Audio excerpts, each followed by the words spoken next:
Mazda has traditionally been the driver's choice among import brands, offering a more spirited experience thanks to sharper handling. More recently, the automaker's been dipping its toes into the entry-level luxury class by delivering just a little more refinement in the interior. And that applies throughout the lineup, even for the most affordable model, which happens to be this, the 2025 Mazda 3.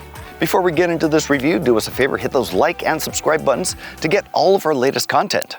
This fourth generation Mazda 3 debuted in 2019 with exterior styling that made it stand out from the rest of the class. It's available in either this sedan body style or as a sportier hatchback. Up front we have Mazda's signature grille and these headlights that are really nicely framed with these chrome trim pieces. Down the side we have these graceful curves that kind of catch the light and cast these beautiful reflections on it.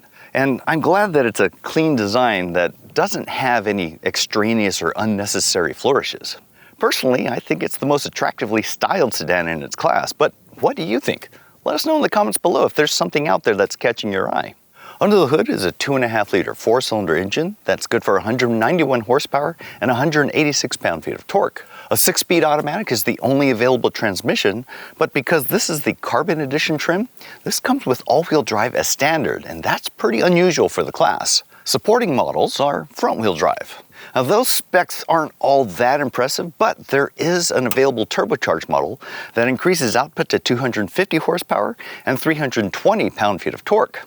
And that should get it to 60 miles an hour in just around 6.5 seconds, while this base model, it takes another 2 seconds to get there.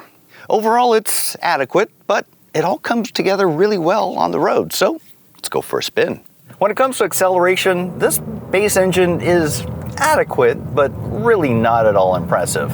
There were moments where I was getting onto a free-flowing highway where I really had to floor it and keep it floored for several seconds. The good thing though is you don't have to worry about losing traction when you're launching off the line because this has all-wheel drive. You can really just put your foot down and you'll get all the traction you need. But that also means that it's not really all that well paired with this engine, which is why I like the turbo. That extra power just seems better paired with this kind of handling, and the handling is excellent. And that's kind of a trait for any Mazda except for their largest SUVs. While this isn't necessarily sporty, it corners with much more confidence, and it encourages you to drive maybe just a little more aggressively. All the controls feel really good in hand, and everything just seems to be placed exactly where you want. When it comes to steering effort, there's a little more resistance than you get from your typical compact sedan, and that gives you the impression that you have a better connection to the road. The same goes for the brake pedal, which is on the firm side and feels just on the edge of sporty.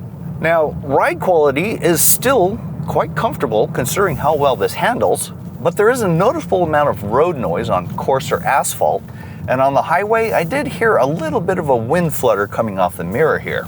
Now this comes with most of the typical advanced safety features you get with any vehicle, but the adaptive cruise control could use a little bit of fine-tuning. I found that it took a little too long to hit the brakes, which made me a little nervous in slowing traffic. Overall, this Mazda 3 is a great choice for the kind of driver who's looking for a deeper connection, for a little more driving enjoyment. But since it has all-wheel drive, it's also a good pick for people in weather-prone regions.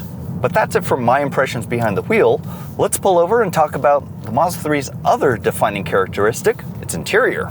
There weren't a lot of big changes for the Mazda 3 in 2025, but it did include Alexa built in, so you can have voice commands for things like the climate control. There's also a new base trim for the hatchback, and the navigation system gets over-the-air updates. Now this Carbon Edition trim, it adds a handful of things that are pretty desirable for the Mazda 3.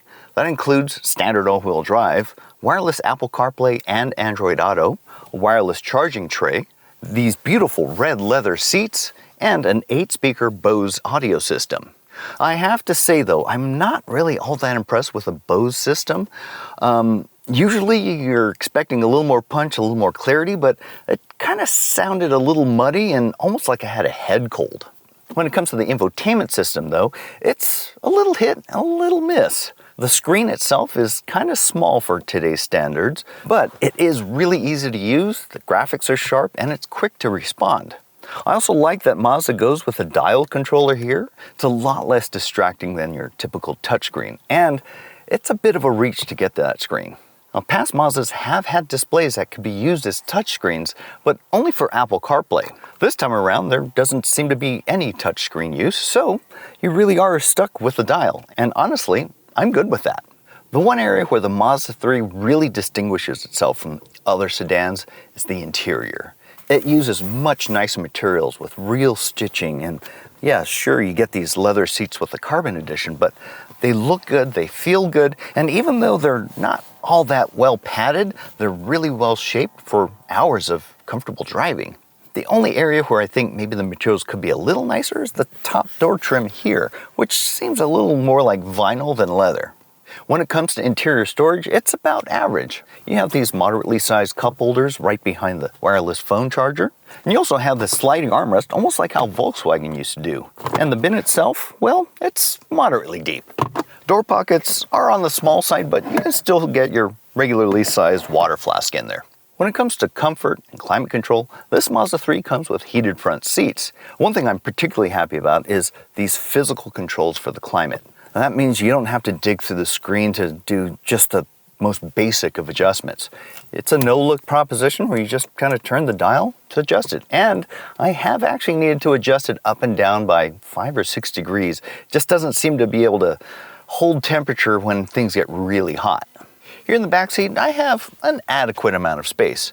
I'm 5'10", sitting behind the driver's seat, which is set for me, and yeah, got just a little bit of extra space in front of my knees and actually a good amount of space underneath the seat for my feet.